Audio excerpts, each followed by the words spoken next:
It's the final weekend of the NTT INDYCAR Series in 2024, and it all comes down to this. Welcome to the Big Machine Music City Grand Prix at Nashville Superspeedway, and it's time for the first practice session to get underway. Hello everybody, welcome up to the commentary box. This is it then, the final weekend of INDYCAR, and it all starts with some very interesting news. Palou has a 9-place grid penalty on the grid for a new engine as well, after all of the misery that he had in the last time out at Mid-Ohio.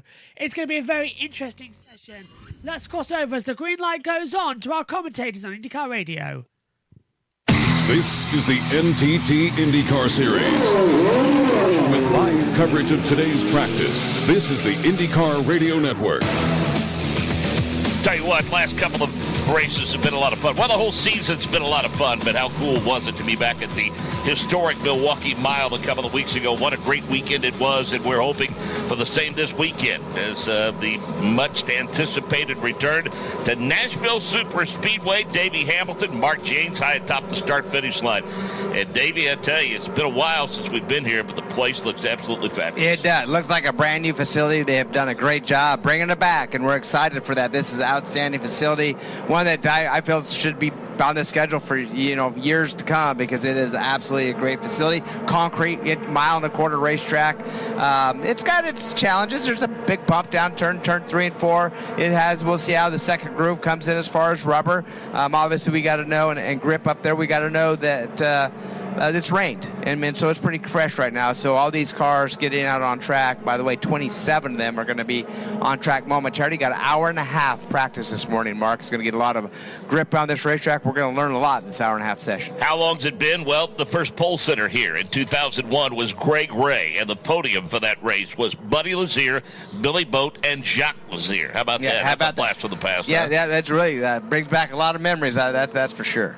So now, one of the guys that, believe it or not, probably the longest time between wins going for a four-peat here is Scott Dixon. Yeah. He won the last 3 races here. It's pretty amazing. And you would look at some of the races from the past, with Buddy Rice and Dan Weldon scrapping and getting together and continuing on. It was like a crash that happened, but they both kept going. So, but Scott Dixon, he had this place figured out, and don't be surprised if he doesn't have it figured out again, because you never count Scott Dixon out of anything, that's for sure. I remember one of the first additions to this racetrack after the initial test session, and it's a different color, but it still remains. If you look in the corners, Davey, at the top of the racetrack at the bottom of the wall, kind of explain to folks why it's a good idea to have that red stripe there. They have a red. It was blue when we were here, if I recall. It was a blue stripe, but when it was especially new asphalt or concrete on this racetrack, the white concrete and the white wall, you couldn't differ from each other, so you couldn't tell them apart, and so they put that stripe around the bottom of the wall just so you know where the track ended and the wall began, and it definitely has helped. And they did it in red, which it stands out even more so.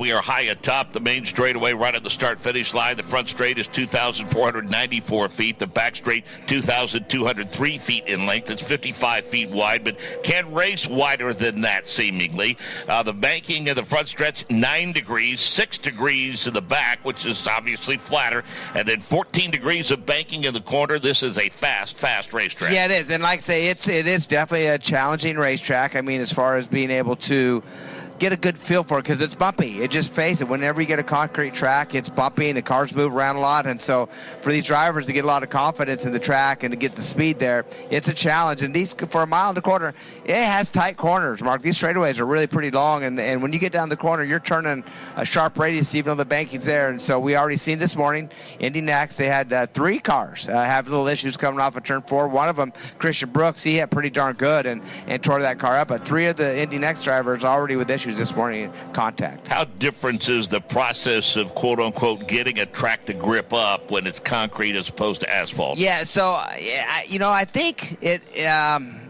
could grip up actually a little bit easier at times with it being cool like this. And I think so. I really feel it's going to grip up fairly quickly. The question is that second groove going to grip up? Now, we're going to do an outside practice session where they got to run on the outside to get that outside lane rubbered in, get more traction up there. And that worked in St. Louis, if you recall. I mean, they went up there and they got some grip down there. And by the way, it's a benefit for everybody because it's better racing for everybody, including the fans and every driver out there. Well, plenty to talk about in terms of the championship and what it means throughout the course of this weekend. We will cover all of that in the 90 minutes we have ahead.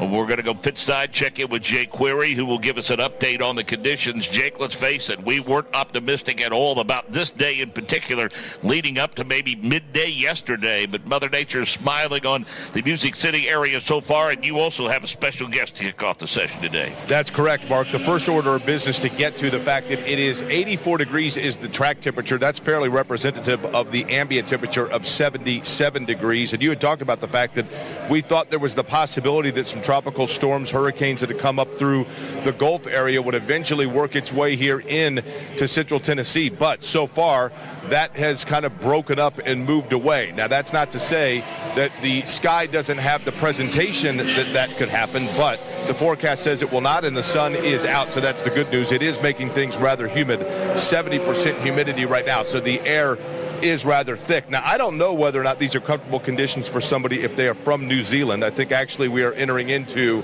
I've got to think about it here, the spring in New Zealand. I could be wrong in that, but David Turner, who of course is with New Zealand Television Media, joining us now, has become a regular staple on pit road here with each and every race. And obviously Scott McLaughlin, Scott Dixon, you continue to watch also other drivers from down under and Kiwis that are working their way up into the NTT IndyCar Series. But first off, always good to see you. Yeah, it's great to see you, Jake, and great to see everyone up in the booth as well. It's always good to be back here. Love being here, as you well know, and what a great way to end the season, come here to Nashville for the first time, for me anyway, on the Super Speedway, so really looking forward to it. Let's begin with, I guess, the staple conversation, and that is just the overall with Scott Dixon. We keep waiting for the time when we say, okay, the torch is ready to be passed because he's the elder statesman, but yet there's no sign really of slowing down for Scott Dixon. You've watched him from the beginning. For what is it that allows him this consistency, even in what would be a twilight for a lot of drivers? I think, when you talk to Scott on a personal level, there's just the sheer drive. He wakes up in the morning and he enjoys what he's doing. And so long as he keeps enjoying what he's doing, he's going to keep on going. And I think we've got a few more years left in Scott Dixon yet. I don't see that flame disappearing, with Dixon. He wants to be there. He's hungry for it. He sure as heck wants a 7th championship. There's absolutely no doubt about that.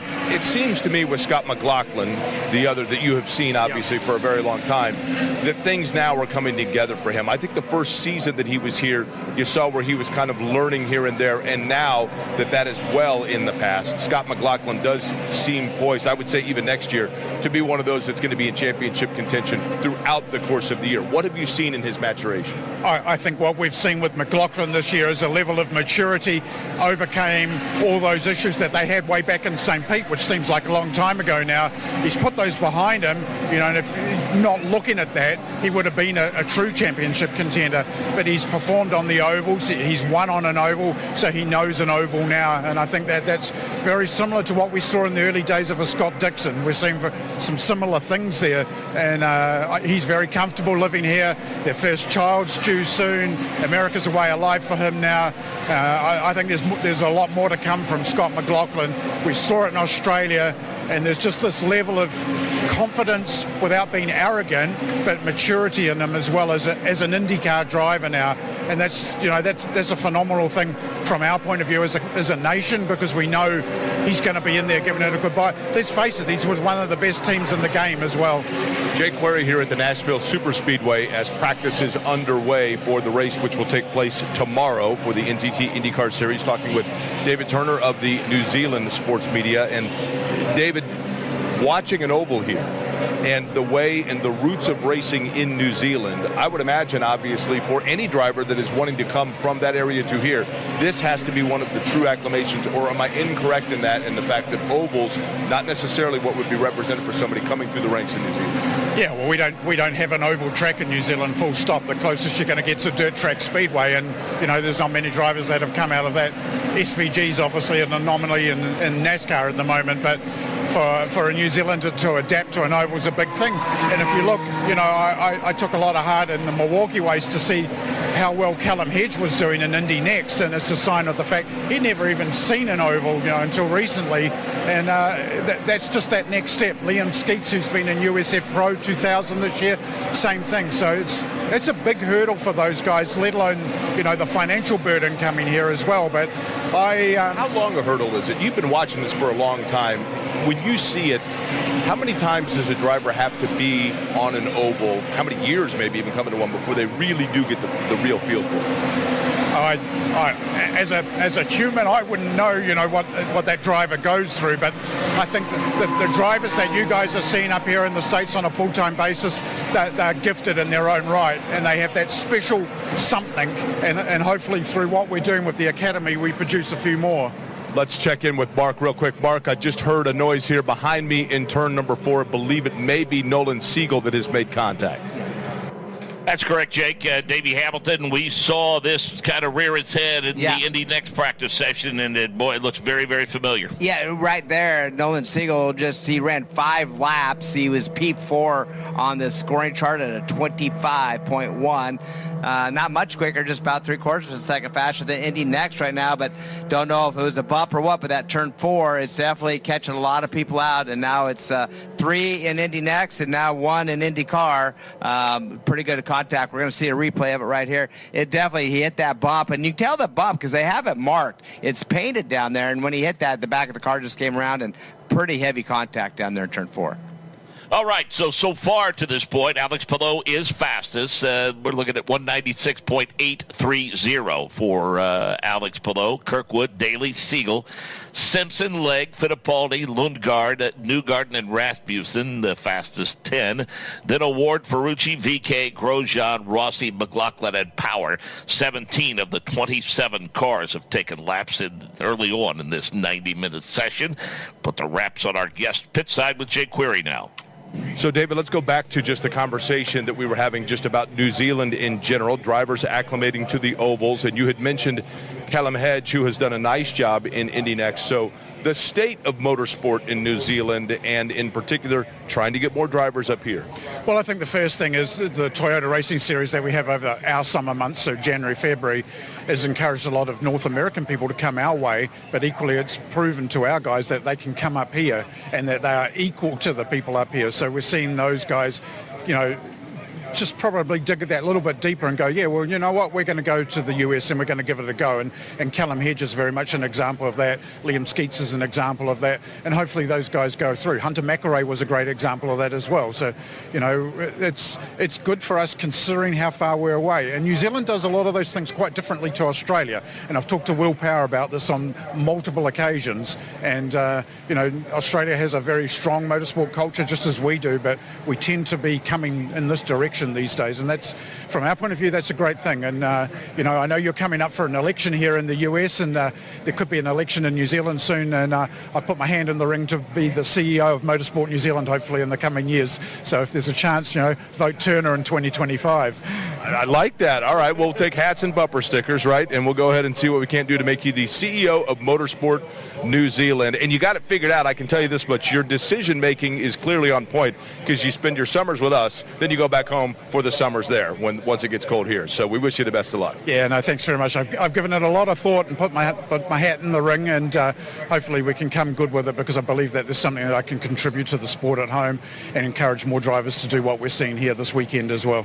So there you go, Mark. Next time we talk to David, it may be with a new title. We shall see. But, of course, we are under now a caution because of the incident involving Nolan Siegel, and we will go check on that status as well, Mark, here as things have obviously fallen silent on the track itself at the Nashville Superspeedway. Yeah, good stuff with our good friend David Turner, become a friend of this network over the past several years, and gives us a lot of insight as to who the up-and-coming drivers are in their pipeline from New Zealand. Now, on the championship scenario, something Davey Hamilton is very, very similar with. If Alex Palou finishes 9th or better in the race, he'll win the IndyCar Series Championship. The magic number, 547 points. If Power wins and scores maximum bonus points, Alex Palou would need to finish 10th or worse for Will to win the championship. There are 3 contenders eligible mathematically. However, Alex Palou will eliminate Scott McLaughlin simply by taking the green flag on Sunday. And I got to give Scott Scott a lot of credit. He's tried to do the sportsmanlike thing all week long on social media. He's offered to invite Alex Palou to his house for homemade sushi. Said he had a guy that he highly recommended. He offered to take him up for a parachuting, and Scott's had a great sense of humor about it. That's right. And Palou kindly rejected those offers. He's not going to definitely do that. But you're right. You got to look at the first race, which we just talked about a little bit. That first race at St. Petersburg set that team behind in points, and him being able to crawl his way back and be a contender is pretty darn amazing, to be honest with you. And he's done a great job. Obviously, he's won on ovals now. I think that kind of solidifies the oval, or the road race guys. When they went on an oval, it kind of solidifies their place. And no different than an oval guys winning on a road course. It really says, hey, okay, this guy could do it all, and he's been able to do that. And so it's obviously between Palou and Power. After Milwaukee, I thought, it's going to be very tough for Will. But after Milwaukee, seeing what happened there, man, anything can happen in this series. Anything can happen. So, Palou with a 9-grid penalty for a starting penalty. For this race. That's not going to really hurt anything on ovals. It's not that big of a deal. But obviously, I'd rather be in his position than Will's, but they're all going to be fighting for it. Well, and I know, the numbers speak for themselves and where he needs to finish. But let's face it, racers race. And yeah, that's right. Don't think for a minute that Alex Palou with that green flag flies is going to be content to ride around at 7th or 8th position and just ride that out and win the championship. He's definitely going to look at the big picture, but you're right. If he has the opportunity to win and his car's right and he's confident and comfortable, he's going to go for it. There's no question about that. I mean, that's just a racer's way, and obviously he's so good at what he does. He's proven it time and time again. So you're right. It's going to be fun to watch. It's going to be interesting, but I will promise you, risk to reward is win this championship for sure. Yeah, there's for sure. And, there's a guy on that race team that I think understands risk versus reward that can give Alex Palou a lot of insight in that regard, and that's Scott Dixon. That's Scott Dixon. Well, yeah, and then how about his owner, Chip Ganassi, obviously. Right. That team has so much experience with championships.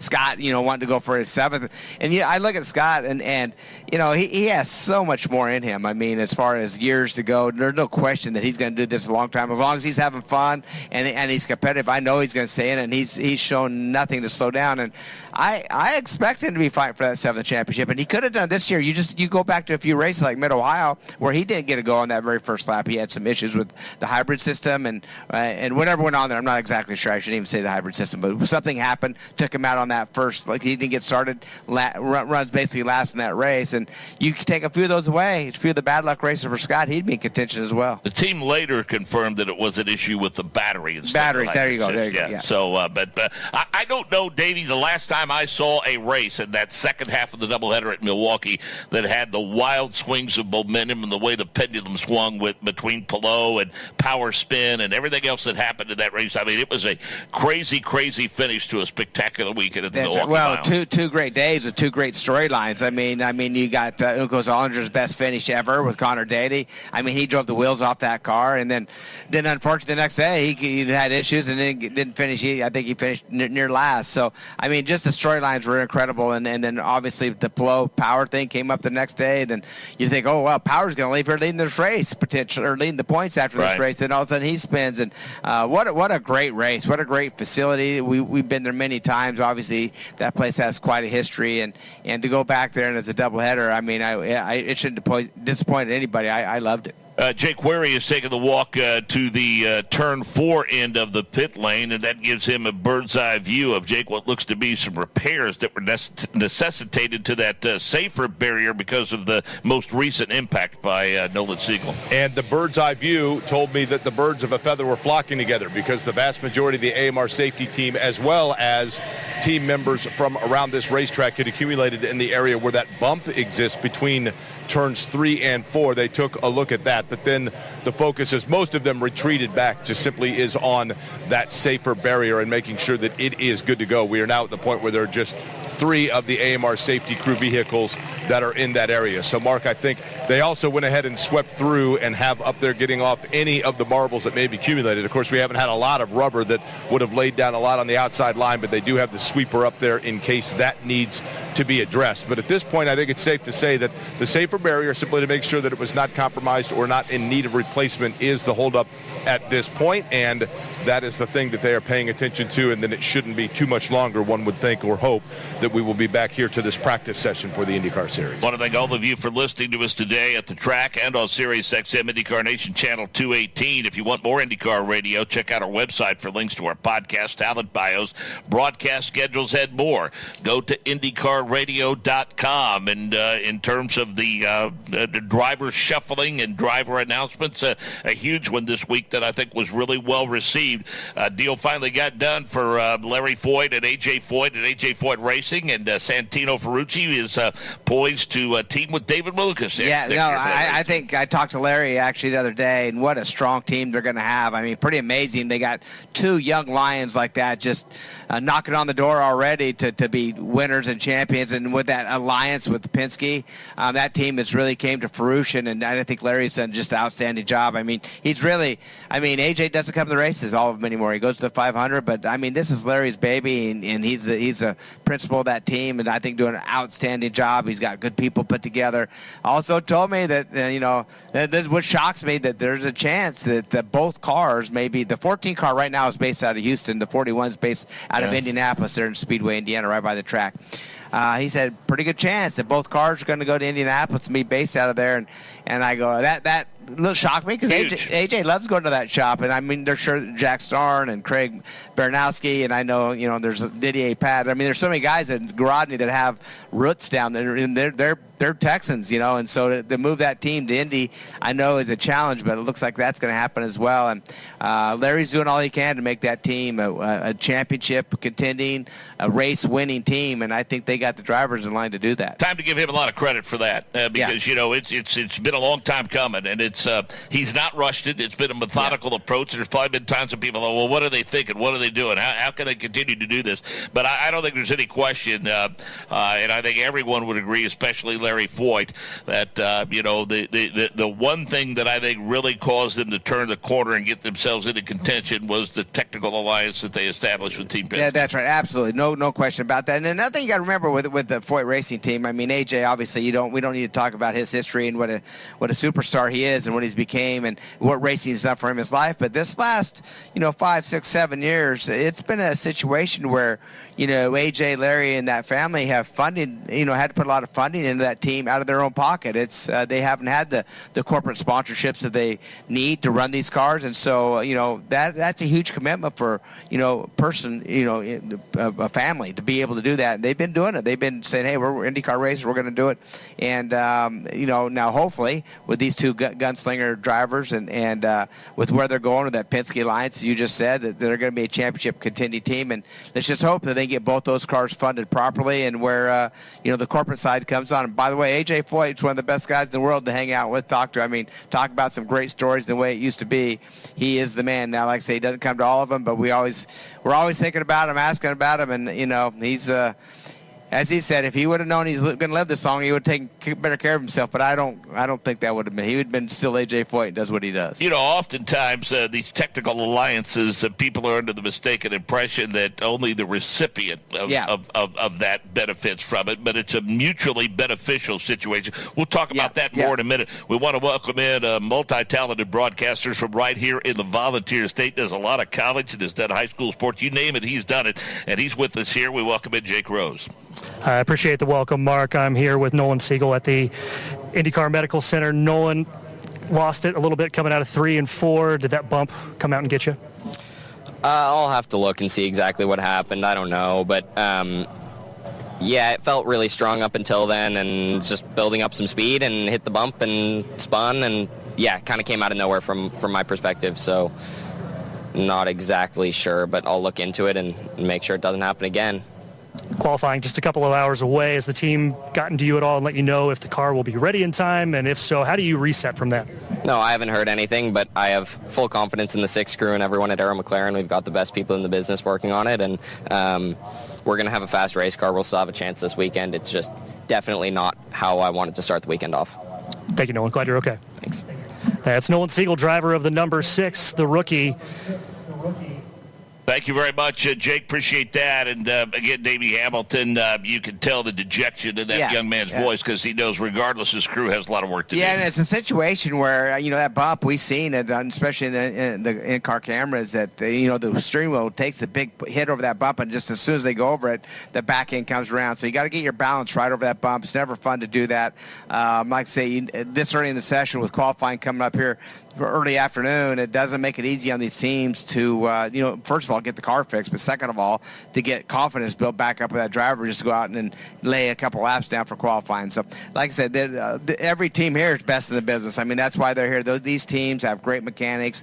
Delara's here. They know they got parts in their trucks. If the teams don't have them, they're on it right now. They're fixing that car, and they'll get it turned around. Okay, back to the technical alliance. I mean, obviously, AJ Ford Racing has benefited from the technical alliance, but when this deal is being put together, it's like Meyer Shank when they first aligned with that. There has to be it has to be a mutually beneficial situation. That's right. The one offering the technical alliance needs to get something out of it. Yeah, too. there's certain technical alliances that may be commercial and may not be technical with the car, but I assure you that this one with Penske is. I'll tell you another one. I'll tell you with Mike Harding, which Brian Barnhart and I were with Mike with that team, and Colton Herta, as a rookie comes over, and Michael Andretti and the Andretti group, they brought alliance, and I mean, Colton won races and poles as a rookie. I mean, he's still on fire, and he's on fire as soon as he got one of these cars. So you know that when Andretti brought a technical alliance outside of his team to another team, that they gave us everything that he had plus per se, and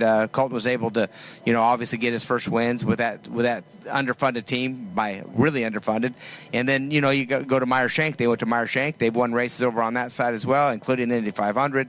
So when you do an alliance, majority of the time that whoever you're teaming up with, they give you everything. Matter of fact, you go into the debriefs with the engineers. So both teams' engineers get together, all the drivers get together, and so and that's the key. The engineers of both teams and the drivers of both teams, that's right, they all get together because you may pick up something. Yeah, that's right. Absolutely. And so they do it the proper way, and they know second. It's not like, okay, they're alliance, let's give them a little bit, but don't give them everything. Right. That's not the situation. And I think, from my understanding, Meyer Shank is going to alliance with Ganassi this year. I don't know if Andretti's got somebody else they're going to do an alliance with. They don't have to be fast with their own team. But we do know that Ganassi's going from a 5-car team down to a 3-car team. Already announced those drivers. Don't know where the other two are going to go. It's going to be interesting. I see Ray Hall. There's some room over there. We see some room at Coin Racing. Dell, he would like, I think, to have full-time drivers next year and really get back in the contention of winning some races. And he's had a tough year, and he's had a lot of drivers in those cars. So, he would like to get some good drivers and be permanent there. Don't know if there's an alliance opportunity there. And then you got Unko Solinger that, by the way, got their first podium at Milwaukee with Connor. And don't know what their situation is exactly, but there's still some seats available. Right. It's a lot of moving parts. Got a new team coming in as well. Not sure who they have for drivers, but it's going to be exciting. There's no question. This silly season's started a long time ago, but a lot of confirmation with some of these teams is being solidified now, and we have a few more to fill up yet. You mentioned, we talked about the test, and I think it went well for most of the teams that were here. I think I've been talking to a few folks at Milwaukee in anticipation of this. They were talking about some concern about the tire, but Firestone had another compound that they happen to have here. They put it, I believe, on the right side, the right front especially, and felt a little bit better about the situation after that test. 6 sets of primary, 4 sets of alternates to be used during this event weekend. Teams must use 1 set of primary and 2 sets of alternate tires during the race. 1 additional set is available for use during the upper-lower groove session later today. So if you go back to what we talked about at Worldwide Technology Raceway when they used an alternate compound of the oval, we don't see that very often, but I like it because it figures very much into the racetrack. Yeah, we're talking about that, right? I think it's great that Firestone has came up with alternate tire and ovals. We just seen that on road and street courses for years, but now having an oval, I think it's a great idea, great opportunity. I think it's going to produce really good racing at all the ovals that we go to because they do such a good job with their alternate tire degrading. The dag on it just is so much different than the primary tire, and different strategies, made a lot of different passing, which kept that second groove in play. And you just never knew. You'd see somebody that's running out basically dead last in the field come in and do an early pit stop and get new rubber, and he's blown by the guys leading the race. So it makes it exciting. I think it's good. I think it's here to stay, which I love. And Firestone, nobody hits it perfect every time, but I mean, they do such a good job. And, I'd say 99% of the time they hit it right on nail on the head. They had a little problem at Iowa because that was a tricky track with the repaving there on Indy Next. I think the Indy cars went well. So, it's great having them part of our Well, the beauty of it is, I think, from a strategic standpoint for these race strategists is that there aren't any restrictions in terms of what could be used in a particular session. I mean, they have full disposal, and they full the set of tires at their disposal. So they need to decide when they want to use the alternates, when they want to use the primaries, for instance, in this 90-minute session, and then for that practice session later, and then decide what you want to have left for the race. That's right. You got to figure out what you want left and how good they're going to work. And obviously you have to run them the race because it's a rule. So it's going to be interesting to see how they lay it out. And that's what makes it exciting. That's what part of our strategy, and the strategy of racing is that, it's not always the fastest car that wins. Sometimes the strategy wins. So it's going to be fun to watch. Peek in at the work that continues on the wall down in Turn 4. A couple of trucks have pulled away, and we expect within a couple of minutes we'll get back to green flag conditions. There's now officially 1 hour of practice time for this particular session left on the clock. Then coming up next will be the IndyCar qualifying at 1:15 local time, we should say. And then a little bit later on, we'll have one final practice session when they'll again do that low and midline and maybe some highline running. Hopefully get a couple of racing grooves in place for the race tomorrow. Let's go back to pit road and Jake Query. Mark gives us an opportunity here to kind of give a tip of the cap, if you will. A congratulations to the following names: Chad Busby, Tony Houck, Mitchell Maxey, Thomas Hennigan, Josh Gordon, Chris Heide. Now, you might not know those names. Race fans may not, but you certainly have seen them work and seen them work a lot. That is the Delaware Life pit crew for car number 28 for Andretti Autosport of Marcus Ericsson, who yesterday, each of the members of the team worked together to win a $50,000 prize as part of the Hy-Vee Battle on Broadway. That was the pit stop competition that took place along Broadway in preparation of this event.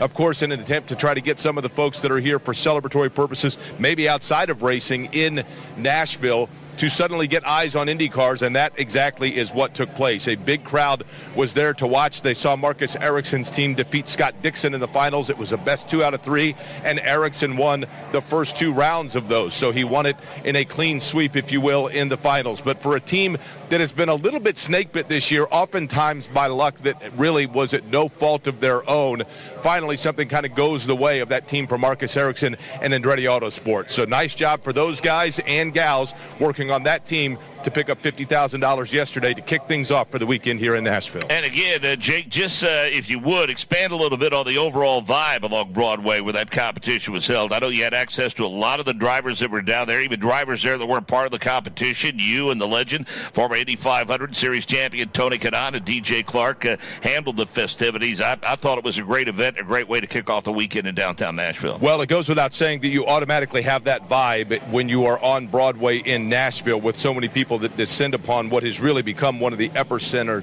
celebratory areas of the United States. But on Broadway between 1st and 2nd Avenue, that's the furthest in towards the Cumberland River, in the area where, of course, the street course would have run here and has run within the IndyCar Series, talking about the area near Nissan Field, home of the Tennessee Titans. So those last 2 areas, everybody started to slide down once they heard the roar of the engine. They also had, and big kudos and credit to the folks from Big Machine Records, setting up video boards along Broadway for those that couldn't work their way all the way down between 1st and 2nd. There were video boards all along Broadway so that people that were not seeing it live were seeing it on video. So that was part of the real, I guess, kind of a coup of an idea, Mark, because people that didn't know perhaps that there was a race coming on and were here for one of the 17,000 bachelorette or bachelor parties taking place in Nashville, saw what was going on, piqued interest, and then you had people asking if tickets are available and what might be taking place here just about 35 minutes or so away from Nashville, Tennessee. I tell you, bottom line is this, Davey Hamilton. You can't say enough good things about what Scott Borchetta has done in preparation of this event. I mean, he kind of jumped in December when they had a meeting and realized that things were kind of plodding along a little bit and said, hey, we got to go. We got to do something here. Well, and then it was obvious the decision was made that it would be best for it to move here because this facility obviously had hosted a very successful NASCAR event, and just all the advanced promotion and all the work, the corporate support that he has gotten through Big Machine. I mean, it's just been a phenomenal job, and I got to give him a lot of kudos for pulling this event off this year. Well, one thing with the Borchettas, and Scott especially, Mark obviously runs the Borchetta brands, which is, the Borchetta bourbon that we see painted on the grass, and obviously Spike coolers. They do a great job with that, and so make sure you buy plenty of that. But Scott and that they're a racing family. They both have raced. And Scott's done. I raced against him in TA2 and raced against him some in the SVRA. He's a great racing driver. He loves it. He has a passion for it.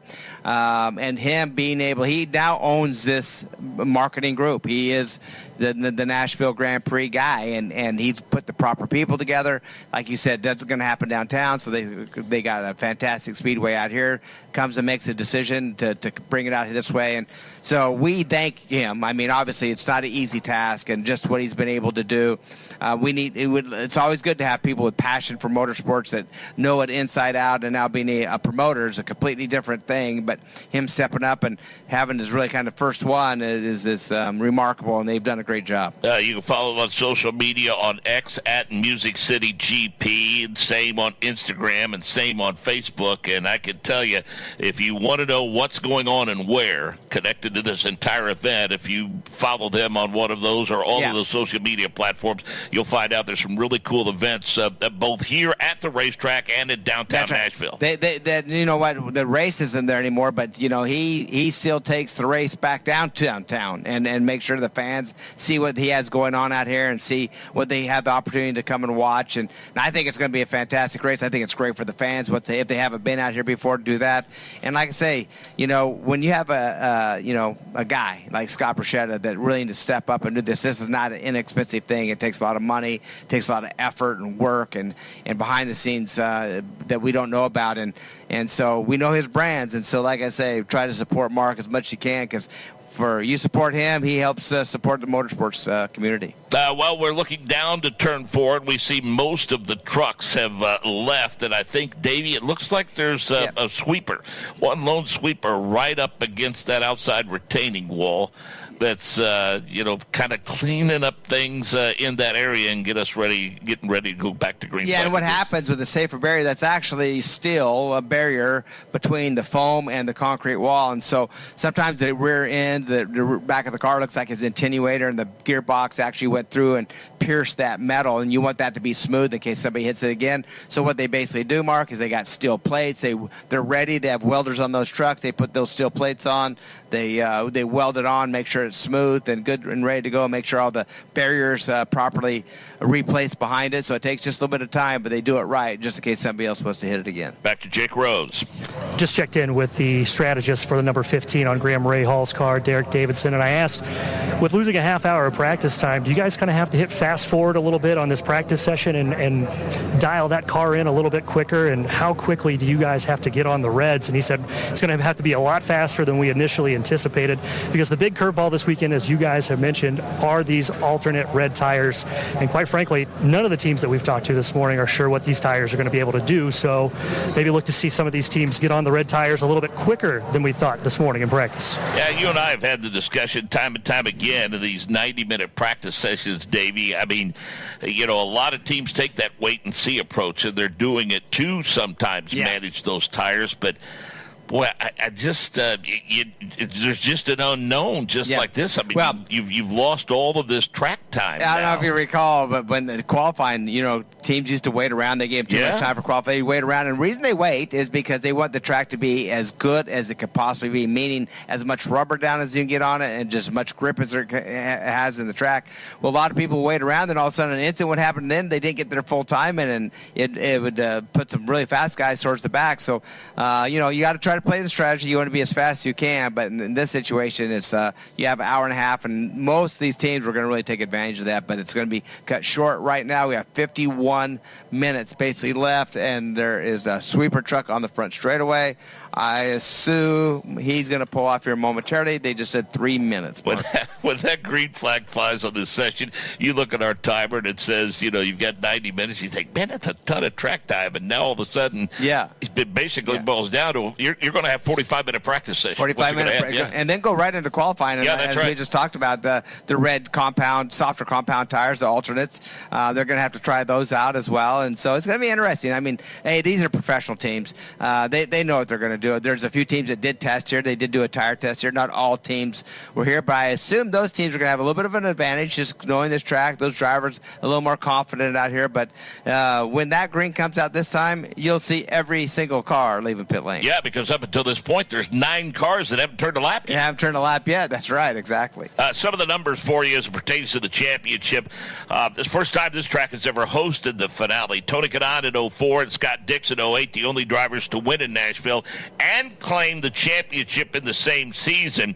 The 33 points that separate Palou and Power, the 7th largest margin with a race remaining since 2008. During that span, the average lead with a race to go is 29.9. Now, Ryan Hunter-Reay overcame a 17-point deficit to win the 2012 championship. That is the largest margin made up by an IndyCar Series champion in the finale since 2000. Dan Weldon made up 19 points in 2006 in the finale at Chicagoland to tie Sam Hornish Jr., but Sam won the championship that year, Davey, via the tiebreaker in terms of races won. Race wins one. Yeah, that was can't get any closer than the same exact amount of points, but then that's when wins do make a difference, and that gave him the championship. So to the best of your recollection, asking you to go back a ways, just as we watch the cars work their way across the start-finish line, just if you will, kind of climb into the cockpit with us and take us on a lap around Nashville Super Speedway. Absolutely. This track, a tri-oval, as we've seen before, this D-shaped racetrack. Pretty easy to go around this front straightaway. It's a big round corner. You're turning all the way. But when you get down into turn 1, it's kind of opened up, but it really tightens up quickly in this asphalt track. You want to be right on the bottom of it, and it's a pretty sharp corner down there in turn 1 and 2. Then come off that straight back, it's a straight away in the back straight, long straightaway, going to gain a lot of speed, up 200 mile an hour, low plus.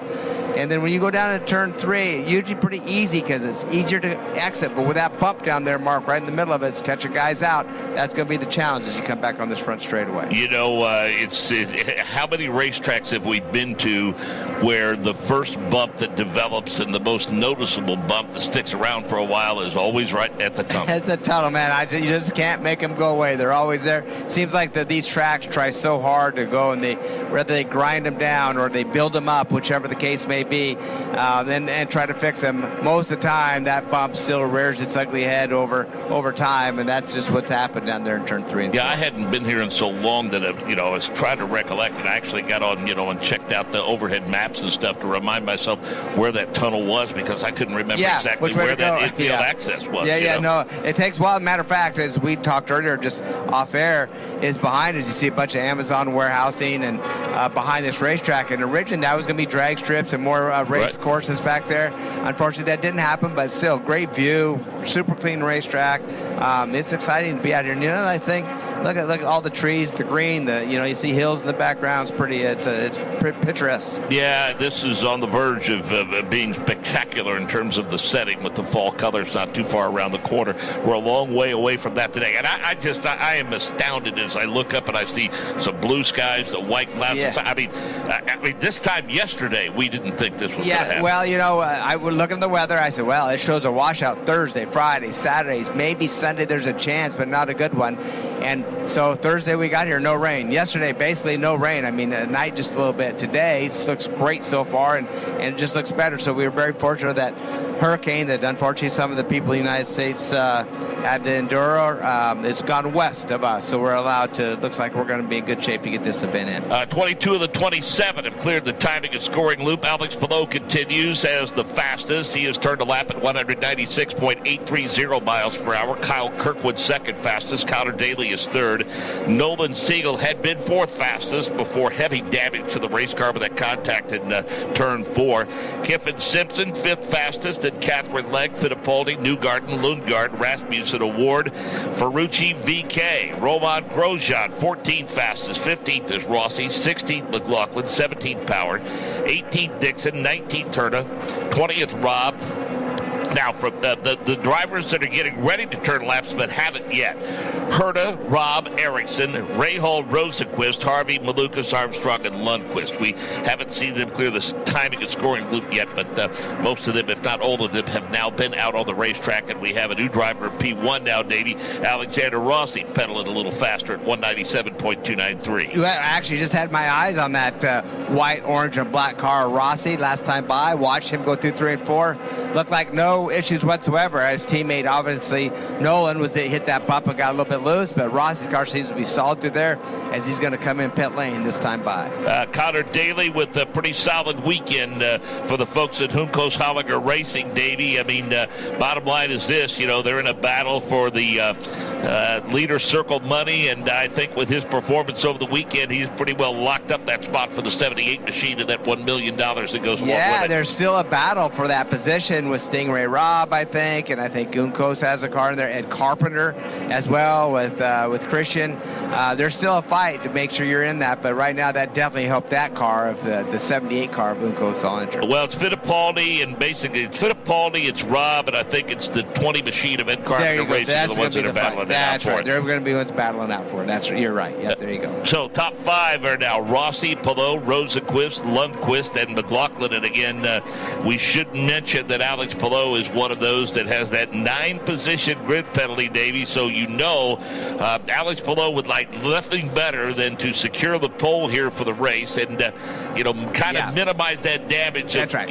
Having to move back to about 10th in the starting grid, but more importantly, pick up that one bonus point for the pole. That's right. That bonus point and run a 10th, and if he just stayed there all day, his mission's accomplished, no matter what willpower does. So I mean, it's we know that he's gonna, if he's that far forward qualifying, and if he towards the pole, which shows good speed right now, that 196.83, Rossi on top at a 197.2, we're going to see those speeds increase. Another thing, when they put these alternate tires on, which I'm hoping our monitors keep up with that as well. It's a little hard to see which sidewall tire they have on from up here in our booth. We are high. I mean, we're up here a long ways and looking straight down on top of these cars, which is a great view to be able to see this entire facility. Yeah, great to be at the start-finish line. And, regardless of how these speeds shake out, to Jake Rose and Jake Query, the one person when we're done with this session I'd certainly like to hear from is Scott Dixon. And I know Scott's probably going to get tired of answering this question, but I'd like for us to ask it anyway, to say, hey, look, how much different is this place than it was when you were here the last time and you won 3 in a row?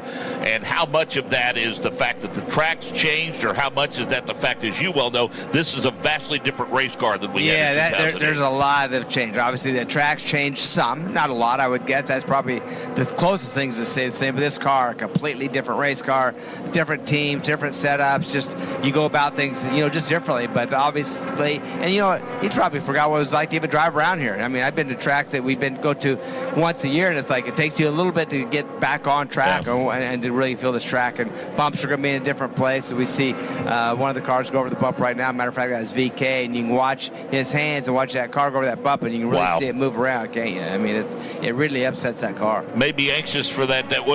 Is it worse at the bottom of the racetrack along that white line, or is it more noticeable at the middle point of that racetrack? I'm going to hope that the bottom's the worst, meaning that means a lot of these teams will go up in that second line and try to get that rubber in. I can't really tell yet. Most everybody's hugging the bottom at this point. So until we do that high groove, it's going to be interesting to see. But you could see, when I say it was a white paint, that's not paint, that's a patch. So they tried to fix that bump. Yeah, and we have, both of us are now looking towards turn number 4, and we are watching the cars come through 3 and 4, and it's right smack dab in the middle of the turn. It's right above that tunnel, and we do notice a handful of cars, Renus VK most recently. Some of them are starting to inch their way up a little bit. I mean, we can actually see the groove through 3 and 4, Davey. We can see where it's worn with the rubber, but we also see that there are some cars that might be starting to take those right sides just a little bit outside of that groove. Yeah, and right now, Pato Ward, how about that Arrow McLaren team? One in the wall right off the bat with Nolan Siegel, but then you got Rossi and Pato Ward first, second. How about Will Power? You know he's hungry. He wants to be towards the front. Power, then Plo, our championship contenders, are 3rd and 4th, and then Kyle Kirkwood in that Andretti car in that 5th spot. So you got 2 Arrow McLarens. Then, how about Colton Herta jumping up in that 3rd? It's going to change around a lot right now. That's no question about it. But as they're getting speed, matter of fact, 197.756 is quick so far. Yeah, we see Scott Dixon clear the start-finish line. He starts to set up for turn number 1. Pato Ward clears the start-finish line as well. He's got Renus VK well behind him. And, Davey, whatever form your qualifying sim is taking, I would say, with this, track being over 1.25 miles, I know there are 27 cars, but at least right now, if there's anybody out there that's attempting to do anything in the way of a qualifying sim on these primaries, if you will, they do seem to be able to give one another plenty of room and time to do that. Yeah, one good thing with this racetrack, I think once that rubber, even if it doesn't, this track, the second groove, if it doesn't come around and get rubber up in that second groove, they still, the momentum and then these long straightaways and wide as this track is, it produces really good racing. Right now, Power did shoot to the top. Lundgaard is the last one in that 26th spot. One car missed. I'm not sure who that is yet, but there's 26 have taken a time. It's Lundgaard on 26, Ferrucci not up to speed yet, then Rahal, Grosjean, Fittipaldi, Robb, and Siegel from 20 on down. That's interesting to note, Davey. Just watch the car of Santino Ferrucci work his way around. Oh, a big wiggle by Joseph Newgarden right over the top of that bump. He was able to gather that car back in. And interesting about Santino Ferrucci, the announcement this week that he's returning to A.J. Foyt, the team with David Malukas. From a mental standpoint for a race team, how big of a relief is it for them to know that they're going into the offseason with all their proverbial ducks in a row? No, I think it's great. I mean, as competitive as this series is you need to do this. The team members, the driver, the sponsors, everybody involved needs to have this stability. They need to know, hey, we're locked in, we're solid, we're definitely, we know where we're going to be next year, and let's start that right now as we watch that inboard with Newgarden. And yeah, you've seen that big jolt in his hands as he went through that turn 3 and 4, made that car wiggle around as he pulls the pit lane right now, probably going to do a few adjustments. Could be a situation, that bump, where you don't have, plenty of clearance, it's not bottoming out anywhere, but then you hit that bump. It could be a situation where some of these cars might be bottoming out. If your mind's drifted at all, that's going to get you refocused in a hurry. Yeah, wake you up. That gets your attention. It definitely wake you up. Yeah. Whoa, hey. Yeah, that's right. So let's a couple of updates. Let's go to pit road, check in with Jake Rose. Guys, just a minute ago, Marcus Armstrong in the 11 Chip Ganassi Racing Honda was pushed out of pit road. Finally back on track, or actually the first time he's been on track this morning. Had some clutch issues, and then one stall over at the 8 of Linus Lundqvist, the Rookie of the Year here in the IndyCar Series this year. He's got his red tires on. Looks like he's going to be one of the first cars to go out and test these red tires. And it's not a quali sim. They're going to see how long these bad boys last before they get them up to full speed. Armstrong, Lundqvist, two of the guys, Davey, that are trying to secure their deals for next year. Hard to believe those are two that are kind of walking around with helmet in hand looking for their next opportunity. Very talented drivers, for sure. Alexander Rossi continues to be the biggest name that is yet to find a home, but again, he continues to be optimistic that deal's going to come together. And I think too, and I've speculated, don't have any insight on this, I'm just speculating that, let's face it, I think a lot of teams, Davey, may have been a situation where they're going to wait and see how all this charter business shakes out before they that's right. There's a situation, the new charter that they have going on. I think it's pretty well solidified, and we're going to have to get more information on that when it is completely done and know what it means and how they're going to go about it. I know that it's, Chips chose to go to 3 cars instead of 5 because of the charter situation, so that kind of tells you that that's the max that you can have in one particular team. So, but, you still got, as we talked about, the teams. You got Ganassi, he knows where he's at. Penske, Arrow McLaren, they know where they're at for sure. Foyt knows where he's at. But who you don't know is Ed Carpenter. We talked about Uncos Hollinger. They don't know where they're at. Del Coyne doesn't know exactly where they're going. Shank, still opportunity, still a seat to fill over there. So quite a few teams with the musical chairs, and as you said, it's going to until the chips are going to start falling, I think, pretty quickly here. Yeah, and you've got Rahal. Obviously, you've got not only drivers in Indy Next looking to move up, including the champion Louis Foster, but then let's face it, there are drivers from other forms of racing. I mean, you see drivers from F2 coming here, Tail Pocher, and having success, and if they've got financial backing, and you see the Scott McLaughlins of the world coming from other forms of racing and doing very, very well. That's right. Yeah, the opportunities of drivers are plentiful, and what area they come from. And I do think with the new teams there's some new teams coming. Don't know if they're going to pick Formula 2 drivers. They're going to pick IndyCar drivers to get the experience, and then that's prima. They have an alliance with Ferrari and Formula 1 to come to IndyCar. Looks like they're really going to go about it top notch. I haven't seen anything that says they have an alliance with anybody. I haven't seen any driver situation. All I've seen is they picked 2 numbers. They got number 83 and number 90, and that's all I know. Well, our friends at Racer Magazine say that everything's pointing to at least one of those seats going to Callum Ilott. Oh, well, there you go. And Callum, he knows this series. He's been here before, and where's that second one going? I'd have to, you look at the Formula 1 side of it for Ferrari, and they're kind of the team that tests the drivers for them and kind of gets them prepared for F1. So there's a lot of talent that has gone through that team that they have that they may bring over. So it's going to be just interesting. It's going to be fun to watch. Joseph Newgarden has won 10 of the last 17 oval races in this series, a native of nearby Hendersonville, Tennessee. He's never raced at Nashville Superspeedway. Heard him say yesterday during the pit stop competition that our Jake Query emceed along with DJ Clark and Tony Kanaan, that he remembers sitting in the stands watching guys like you race here how at about Nashville that? No, Superspeedway. he was definitely here back in the day watching, wishing that he could be in one. Well, he's gone way beyond that. He's wished and won a couple 500s and a lot of races, and seems to be the oval master, no question about that. We've proven it time and time again. So he wants to do well here. That he's got a lot of friends, family. This is home for him.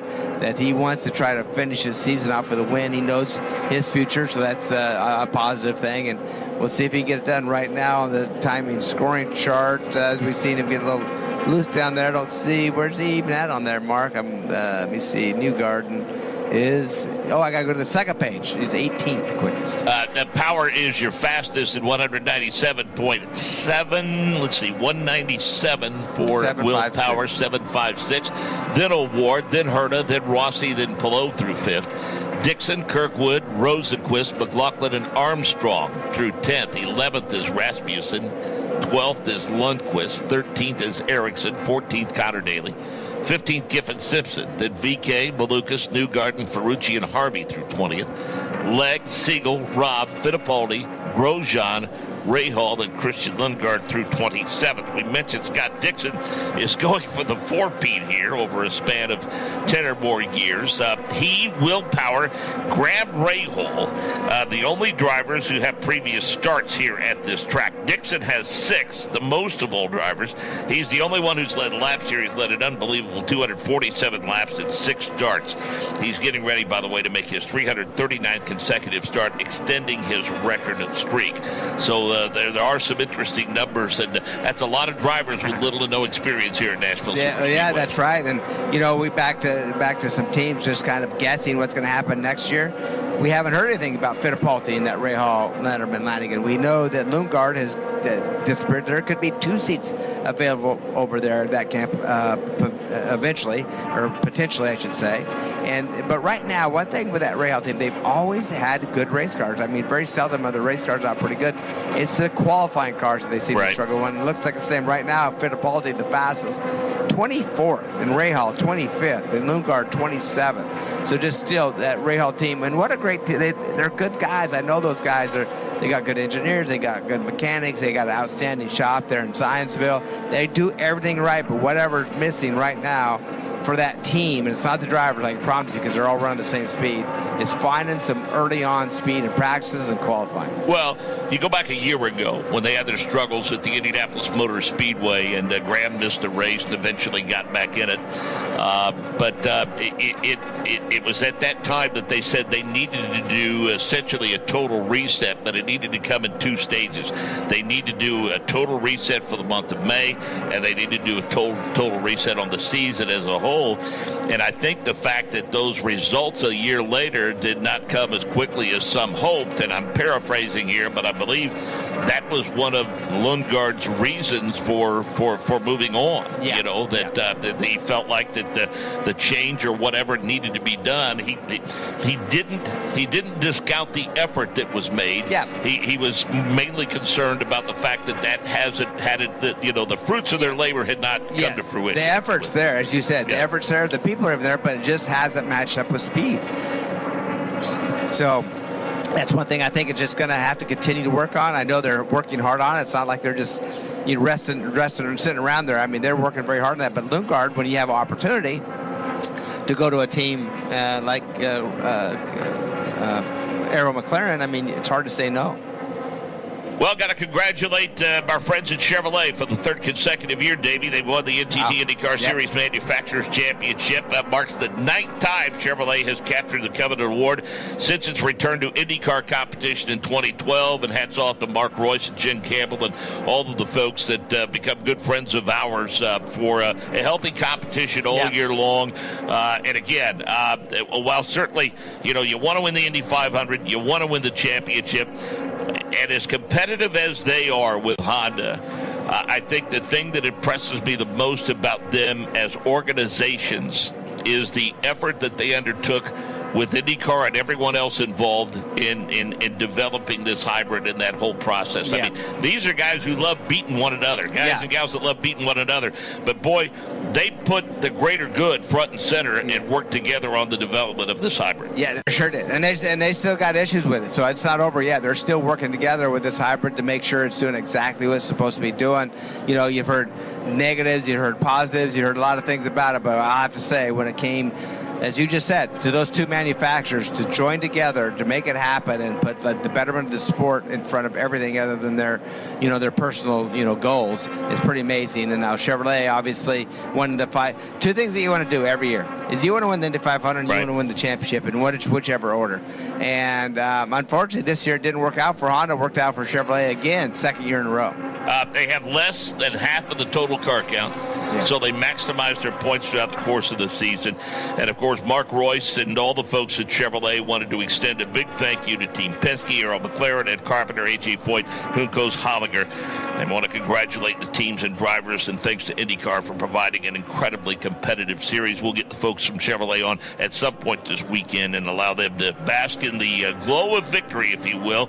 With 29 minutes remaining in this session, Jake Query, Herta, Power, Award, Rossi, McLaughlin, the top 5. The top speed so far, 198, 0.048. And just outside of that top 5, sitting 7th right now, is the 9 machine that you talked about of Scott Dixon, and it sits on pit road. He had come in and just went back out. Then they brought that number 9 PNC Bank machine for Chip Ganassi Racing back into pit road, took off the rear cowling, and did a very hard look by removing the springs, adjusting them, and then putting them back in. So even for somebody who has the experience here on this track, going back nearly, 16 years ago before you get back to another race that took place here, Scott Dixon, as you guys had talked about, has obviously had success here, but different track, different car perhaps, and the work never stops in terms of trying to learn and make adjustments. So working on the adjustment to the rear of that machine, the balance of the car for Scott Dixon. 7th fastest so far here into this final half hour of this session. And again, in case you're just joining us, if Alex Palou finishes 9th or better in the Big Machine Music City Grand Prix presented by Cambridge, he will win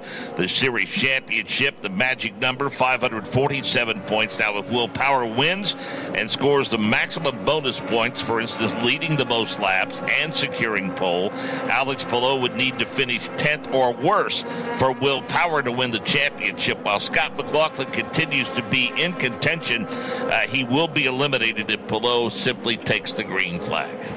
That's right, Mark, and it's going to be exciting. I mean, it's down to 2. We know that he's going to take the green flag, and But I mean, there's a setup. You know, you look at the big picture all the time, and there's not as many contenders in this championship that we're used to seeing. Usually, it's more than just a couple guys. So that tells you that there's some bad luck, some good luck. Some of it had to do with some battery issues early on. You know, like in Milwaukee, like in Mid-Ohio. So that gives them all winter to work those kind of things out. And I expect to see that 4, 5, 6 guys going into next year's finale, shoot it out for that championship.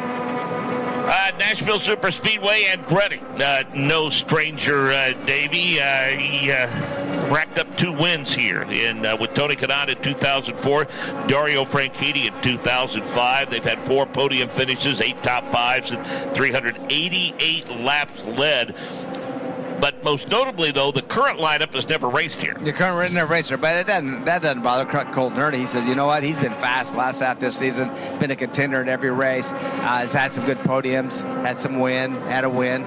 So, but that Andretti car on top right now with Colton Herta, then Penske in second. You got Arrow McLaren with the Pato Award, and Rossi in third and fourth, and another Penske in fifth. So the lone Andretti car right now is Colton Herta in that first spot. The next one is ninth with Kirkwood. Well, you talk about Kyle Kirkwood and Marcus Ericsson. While certainly they love being back in Nashville, they probably kind of wish the street circuit was still played because both of them won there. They Kirkwood both won there. Both won on the street no circuit. question and about Colton that. had pole there. Colton had pole there. Matter of fact, should have won another race there. Just made a mistake at the end of the event. But Ericsson right now in that 15th spot, won the pit stop competition last night downtown, as you mentioned. A lot of fun, a lot of fans were able out to see it. Plenty of adult beverages down at that time of night down there, but everybody had fun, and they did a good job winning that $50,000. Little shot in the arm for Ericsson because it has been a tough year, not all on his doing either.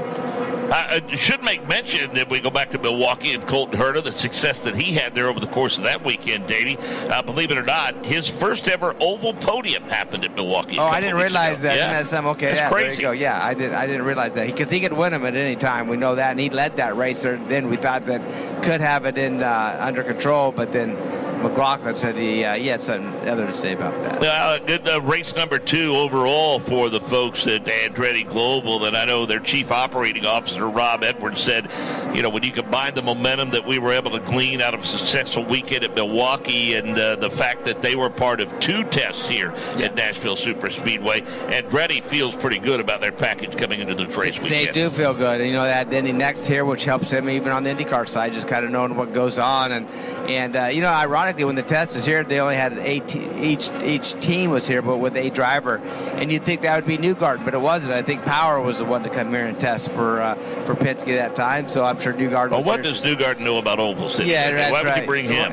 Exactly. He was here since he lives right here, but he wasn't the one in the cockpit. I've thought many times, when he swept doubleheader weekends and things of that nature, back in the early days of your career in this series and mine as a broadcaster with Joseph Newgarden's prowess on ovals, what do you think he would have done when it was an all-oval series? Well, yeah, man, watch out, right? Yeah. Because he's on it. He loves them, and he would have been good back then for sure. Well, there was a guy that closed out his open wheel racing career with Penske that was pretty good on an oval. A guy that you slugged it out with, multiple series championships on a 500 win, and some guy by the name of Sam Hornish Jr. was pretty good on oval. Yeah, how about Sam? I mean, I was thinking about him the other day. Just a class guy, really loved the ovals, really got it done, and the way he started with PDM. Racing, coming in with underfunded team, Paul Dialovich and the crew, they did a great job putting a program together, but we know it was underfunded. And when this kid showed up, unknown really kind of, and gets in and goes as fast as he did right off, one person named Roger Penske took note of that and nabbed him. The first ever winner here was as good as there was on ovals like this in Texas and Chicago and Kansas, and Buddy Lazier. We can talk more about that as this session progresses. 23 minutes left, and Jake Query has caught up with Felix Rosenquist, 10th fastest in the session, Jake, at 196 and change. So one would think that it's been a good session for Felix Rosenquist, but it appears to be a session that has come to an end. You have the headsets on. Why the early end of the session here? Yeah, we did one run, felt pretty good. Came back out with some changes, and then the right front upright completely failed, which luckily I was able to catch it before it went catastrophic. So yeah, not great. It's not great when that happens, especially on an oval. So I'm just happy we brought it back, and the car felt good. Otherwise, I'm not too worried about it. I think we can learn enough from our teammates to have enough confidence going into quali. But yeah, it sucks when you have to sit out for the most valuable practice time here. But as I said, I think we're in pretty good shape, and we'll get it fixed and hopefully be flat out in quali. What is the biggest trick of this track? I feel like you need a lot of confidence. It's not a confidence-inspiring track. Also, the package we run with how little downforce we have, it's I think whatever extra confidence you have compared to your competitors is going to gain more than ultimate lap time in the car. Maybe not in qualifying, but in the race for sure. So it's quite bumpy, slippery, not a lot of downforce. And I think if you have a little bit of understeer or oversteer, it's going to build pretty quickly, and especially going over that bump. You obviously will be back with this team next year from Meyershank Racing. We were talking yesterday with Michael Shank, and he was saying, you know, everything seems to go well until about midway through the race, and it's all of a sudden like things go away for the team a little bit. But I know you're confident for next year. Take me through this season and your optimism towards next season.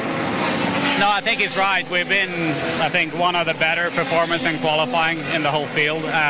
In the race, you just need to put everything together, and it's, sometimes I've done a mistake, sometimes it's been the pit crew, sometimes quite a lot of times we had some mechanical failures that have been kind of out of our control, but yeah, that's stuff that you can't have happen, and stuff we need to work on, and we know what we need to work on. So as I say, I'm here for next year as well, so it's really good feeling to just continue with this great group, and I really enjoy this year, but I think at the same time we're all really hungry to kind of fix those little mistakes and bring a better package for next year. And if you had to guess, who will your teammate be next year?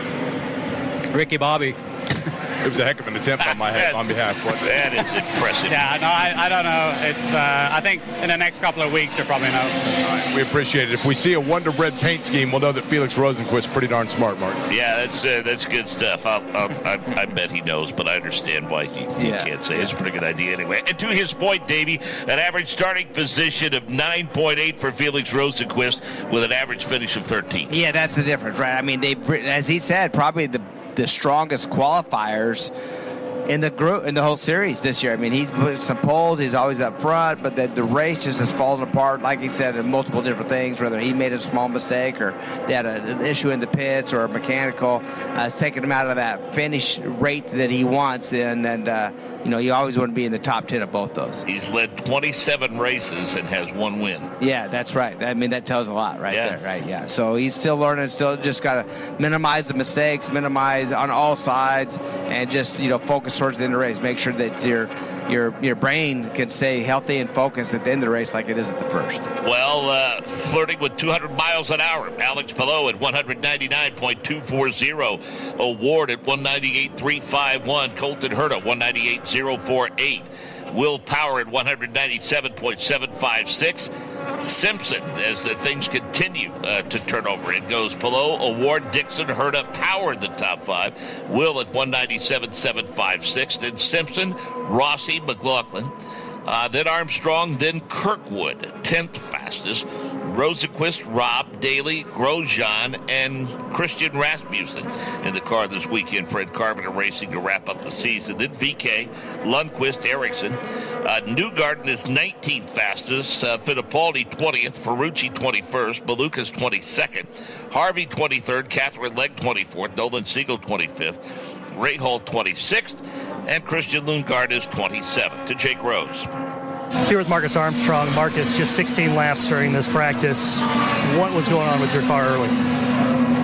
We're not exactly sure what happened, but it's something related to the clutch. Wasn't engaging. So yeah, we had to roll back and fix it before qualifying because they won't let us do quali like that. So in those 16 laps, this is a place that you have never raced before, never practiced before. What have you learned about this 1.33 mile oval?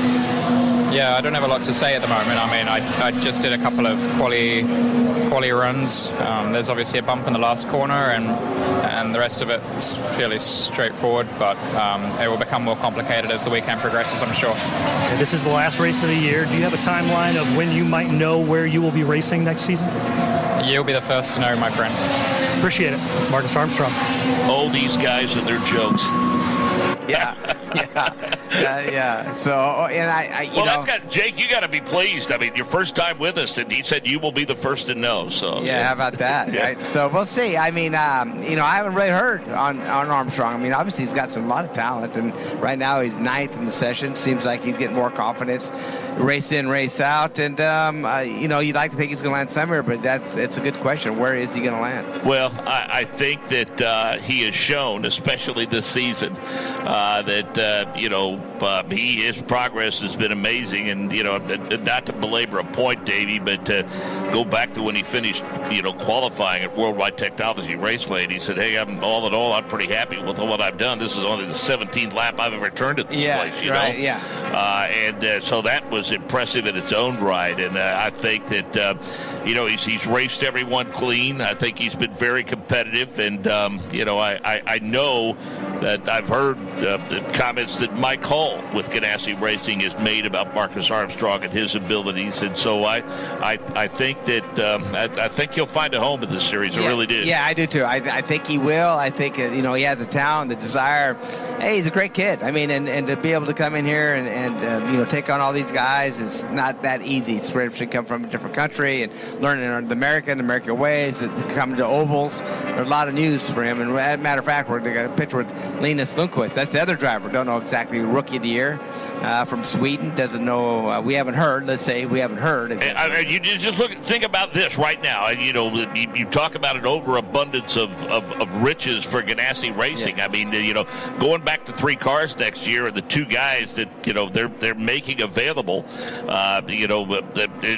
essentially on the open market, we think, are Linus Lundqvist and Marcus Armstrong, 2 pretty fair race car drivers. If you have a race team, you'd be happy to have them in your car. No question about it. I mean, conventional wisdom tells you that you would think with this technical alliance that they have developed now with Meyer-Shank Racing going into next year, if at all possible, I think it would make sense if either Armstrong or Lundqvist landed there to team with Rosen. And that's rumor. I heard Lundqvist is the one going there. I mean, purely rumor. I mean, that's just talk. I've heard, one thing, just haven't got a solid confirmation on Rahal. I mean, on Rossi. I did hear Rahal's name come up, that maybe something's going over there. They're running out of seats for a veteran like him that wants to make sure he's in a program that he can continue to perform and run well. So, and by the way, some of these teams, as we know, takes funding. I mean, they need a little help from some outside source, whether it's the driver or additional sponsorships. I don't think Rossi is in that position or wants to be in that position. It feels like he needs to pay to be in a car. I think he feels like, hey, I know, I've got the job done. I've proven I get the job done. I don't want to buy a ride anymore, and so I just don't know where that all stands. It's going to be interesting to as we continue the silly season. 15 minutes remaining in this session, and Davey, much like you see on a road and street course in the last 15 minutes of a session, we see a lot of alternates being strapped on these cars. I look below, I see Graham Rahal go by. He's got them on. Pato Award crosses the start-finish line. He has them. It looks like Fittipaldi has them on as well. Lundgaard still appears to be on the primaries, although we think he's run alternates. Catherine Legg is on them. Kyle Kirkwood looks like he's on the primaries right now. And there goes Rossi on the alternates, and so on and so forth. So right now it looks like about half and half on the primaries and the alternates. Yeah, so it's interesting to see. It doesn't have on our monitor, so it doesn't have so we can tell which is which and which times that they ran at this point. Sure, that get worked out for us. But as you said, Pelot pushing that 200-mile-an-hour mark, 199.240, another 3/4 of a mile an hour to break that. As you said, Pato Ward. Dixon shoots up in that 3rd spot. Kirkwood found some speed, actually got ahead of his teammate, Colton Herta. We did get some stories released involving Jack Harvey earlier this week, Davey. He not feeling optimistic about his shot at a full-time ride next year, so he said that he's got to push at all the chips in the middle of the table on securing a solid Indy 500 ride if he can. And, he had also, suggested the fact that he might consider a career in television, moving to the broadcast booth if he gets the opportunity to do that. That's right. Seen first of all, it looks pretty slim that he's going to get a full-time ride in the series again, and then so why not focus on the Indy 500 where there's going to be 4 or 5 cars that have the opportunity, or additional drivers that are in the one-off, and he's going to try to be one of those. But he says the same thing. I don't know. We have a new partner next year with Fox TV or Fox Sports coming in to televise all these events for us, and don't know what that talent pool looks like as well with Fox. So obviously I'm sure he's made that call and trying to do all he can to either get in a car or in the booth. Connor Daly wrapping up the season for Hukos Holliger Racing, Davey, and I think all in all, a really, really solid weekend for that race team with Connor Daly at Milwaukee.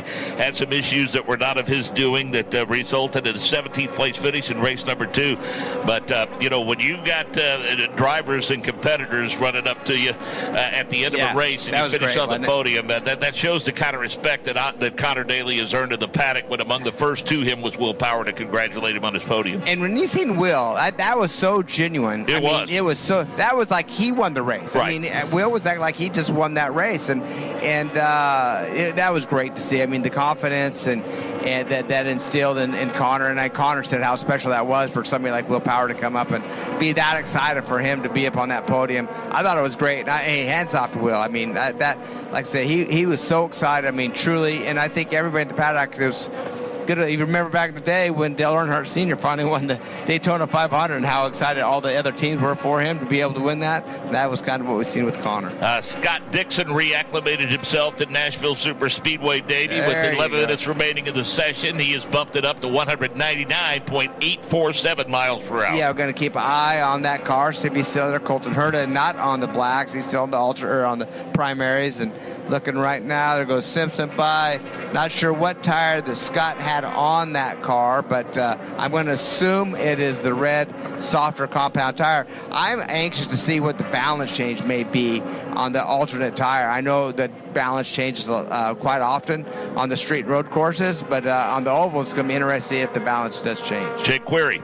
And the answer to the riddle that was befuddling there, Davey Hamilton, is it was the red tires, the softer compound, or the alternate, I should simply say, red tires for Scott Dixon. He has brought that car in, so they went out and got a good lap.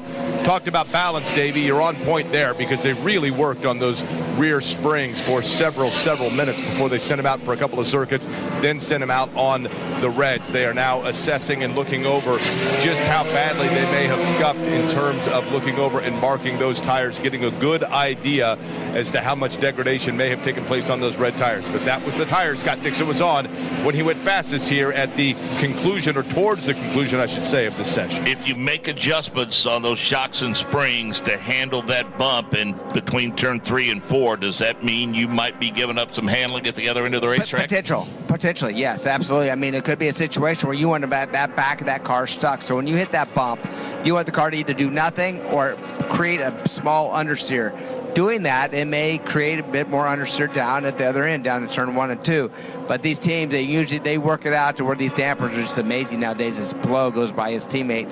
So that Ganassi team first and second with Plo on top of Dixon. Now, still not quite 199.862, but it could be, especially in the longer runs, if the tires wear down, you get good over the bump, it could mean some understeer down in turns 1 and 2. Now, I would say after 4 o'clock local time, 5 o'clock Eastern, when we do that last practice session, now not necessarily the midline, the high line, the low line stuff, I'm talking about the actual practice session. Yeah. That will give fans that are here a better idea of perhaps what things will look like in race trim. Yeah, that's right. Race trim. We're going to see what race speeds are. We're going to see the teams go out there and really work with each other. They're going to go out there and do some drafting, do some towing, get right behind, see what Dirty Air does. We're going to try that second lane out.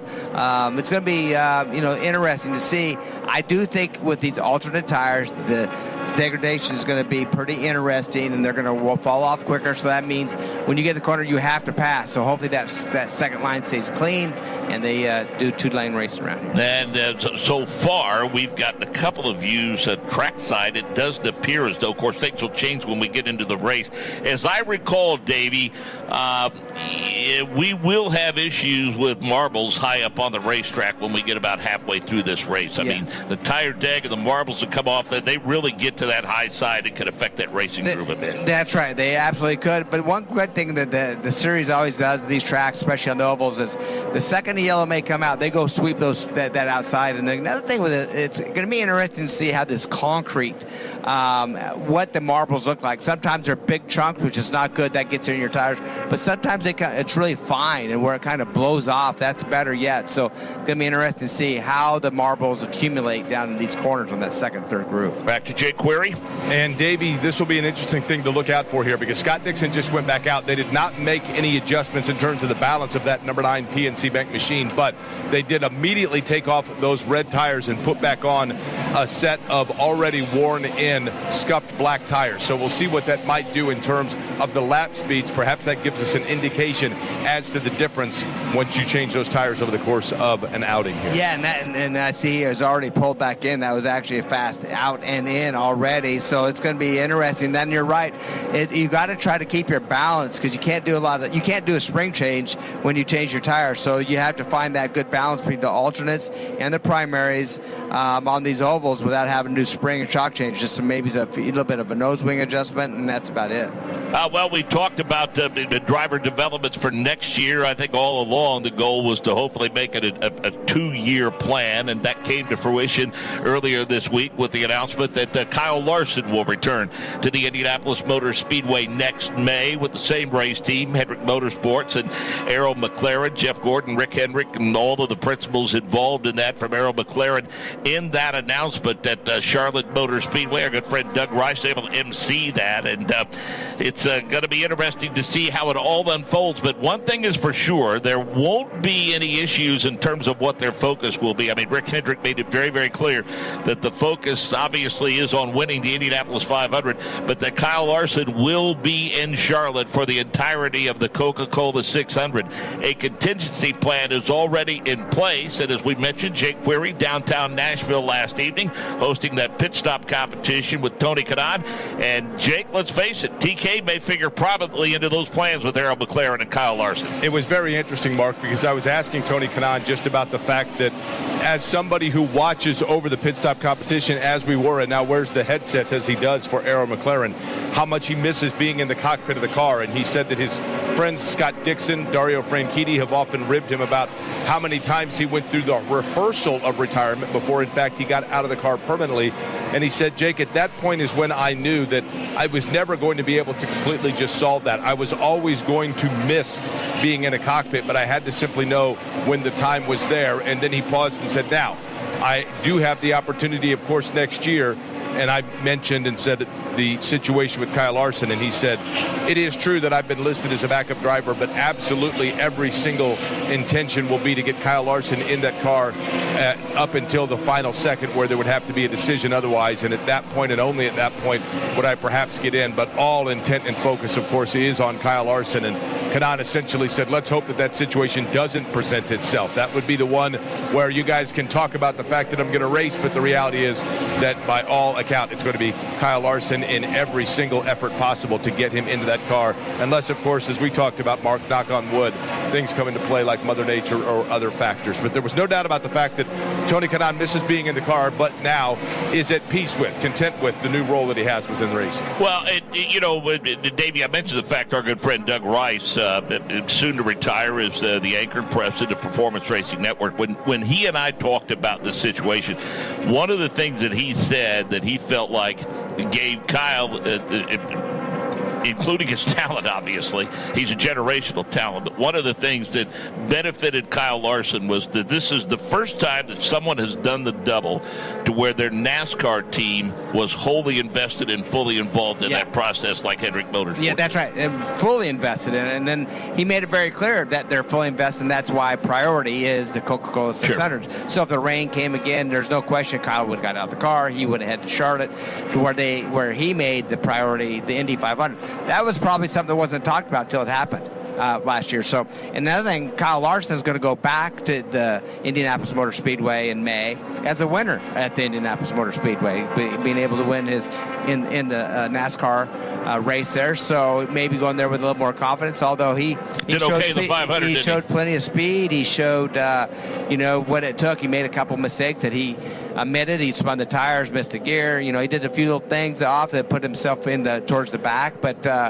did a great job. And not easy with these guys. And you never know what the sophomore year brings, but for sure if things go his way, because things have to go your way to win that race. There's no question, right? I mean, things have to go your way. That he has what it takes to be able to win. Yep, a plan in place for sure to make that happen, and look forward to that for sure. So 3 minutes remaining in this session. Alex Below is at P1 at 199.862. Scott Dixon is among those that has decided enough is enough on this session. He's out of the car, knowing that he's second fastest at 199.847. Colton Herta at 199.686. Pato Award at 199.180. Kyle Kirkwood, fifth fastest in power. McLaughlin, Rasmussen, Erickson, Santino, Ferrucci, 10th fastest at 198.001. Connor Daly hanging around the top 10 at 197.847. David Malukas, 197.654. Alexander Rossi at 197.653. Kiffin Simpson, 197.574. And Joseph Newgarden, 15th fastest at 197.123. Armstrong, Lundquist, Rosenquist, Robb, and Fittipaldi. Then Grosjean, VK, Harvey, Rahal, Legg, Siegel, Lundgaard. The 27 cars turning laps in this session. Jay Query, Scott Dixon looking for the four-peat here, although a big gap between what would be wins 3 and 4. His practice speed, the top one, 199.847. Yeah, so obviously that PNC Bank machine feels good. But question is, Scott, what from 2008 translates to today, if anything? Yeah, absolutely nothing. It's the car's totally different. We're 400 pounds heavier or something. We've got a hybrid, you've got an aero screen. Everything's completely different. Tires different. It's the track itself is exactly the same. It hasn't changed at all, which I think is a good thing. There's a little bit more character, I think, maybe with some bumps in here and there, but it's good to be back, man. With this car, can you have a balance that's the same through all four corners, or do you just have to accept the fact that to have it good in one area of the racetrack means you're going to be sketchy in another? You can definitely be good in all portions. You can definitely struggle in some others as well. Most of the time on an oval, it's probably going to be wind direction that affects you. I think the bump in turn 4 is kind of iffy for some people, so that changes that. But in the race, it can change a lot. Especially as the temperature and stuff comes up or goes down. Depending on balance, and even tire sets can be a little bit different. So yeah, it's never exactly the same both ends. I appreciate the time. We'll talk to you later. Thanks, man. Cheers. Scott Dixon, Mark. Yeah, and I think he brings up an interesting point about the wind, Davey, because I mean there really isn't much of anything to block the wind from this racetrack, and it's pretty much wide open out here, and it can really affect the balance of the racetrack. And it's changed. Just yesterday, it changed between one and throughout the day. I mean, the wind just definitely moved around, and it's going in one direction one minute, and going in another direction. So the circulation of that wind and which way it hits you, it does make a difference, especially on these ovals. Some interesting comments by some of these drivers, and I want to go back to the comments that Felix Rosenquist shared with us. He said, this is a confidence racetrack. What do you mean by that? Well, you just got to tell yourself you got to have confidence here, because if you don't, with the bumps that Scott mentioned, with the big bump down on 3 and 4, with the grip level, with the aero package that they have, which doesn't have a lot of downforce, you have to go out and you got to be confident and not and get after it and just go for it. And then sometimes mistakes happen when you get to that. Exception to Nolan Siegel, it's a pretty clean session. Really clean session. I think everybody's learned from that bump down there. I mean, that car hit really hard as well. And then from I think as the day goes on, the heat came up just a little bit of temperature, a little rubber down. I just think everybody's, extra careful of that bump till they figured out exactly what it's going to do to their car. About a 30-minute break before we have Indy next practice session number 2. That promises to be an interesting race this weekend. A lot of folks, Kyle Collette is one that has already secured his ride for next year. That announced a little that he's coming back to Indy next, but Louis Foster already wrapped up the championship, but a lot of drivers either trying to impress their current owners or maybe secure a ride for next year. That's right. Well, we know first, second, third, they're locked in. That's how the championship's going to end right there. It's just a matter of getting lap time. They want to win the race. Foster's been the fastest so far, but Jacob Abel, he's second at points. He wants to. All he can do is get another win. So if he can get another win underneath his belt and continue, he is looking. I know they're working really hard for Jacob to be in the IndyCar Series. Let's go to Jake Rose. Here with Scott McLaughlin, the driver of the Thirsty Threes, and Scott opted not to run the Reds in the first free practice. What was the decision behind that strategy? I got a couple good teammates that ran them for us, and you just don't know how it's going to work out, I guess, in terms of the tie deck and how it all works out. So better to have it up your sleeve, one extra set. So Dex Energy and Chevy feels good. We need to find a little bit, but we're not too far away. And this is your first time here. What have you learned about the oval? It's pretty. I don't know if I can say it ballsy. It's full on. So you just have a crack and a lot of fun. And it's different with the concrete as well. You feel the seams and all the concrete. So, but having a blast there, it's always fun in Nashville and good times. Yeah, that was actually my next question about the concrete. Take me into the cockpit. What are you feeling when you're driving around this concrete? Just it's like a high frequency, like going across all the seams that you see on the track. You might be able to see it up in the stands. It's quite interesting. Like feels like you got vibrations in your tires, but yet you don't. But no, it's fun. It's a great place. You can see it's just gripping up. So hopefully we can put on a good show tomorrow. All right, that's Scott McLaughlin, driver of the Team Penske number 3. 13th fastest in practice. 12 noon, and Nick Yeoman and Davey Hamilton and company with complete coverage of Indy next practice session number 2, and then we'll qualifying at 1:15 this afternoon. Then at 2:45, Indy next qualifying, and then the final IndyCar practice session at 4:15 this afternoon. The director of IndyCar Radio is Chris Pollock. On-site engineering production courtesy of Rick Evans. Master control operations in our Indianapolis studios courtesy of Sam Runza. Welcome to Jake Rose. Good stuff from him and Jake Query. Tremendous insight from pit road throughout the course of this session. For Davey Hamilton, this is Mark Jades.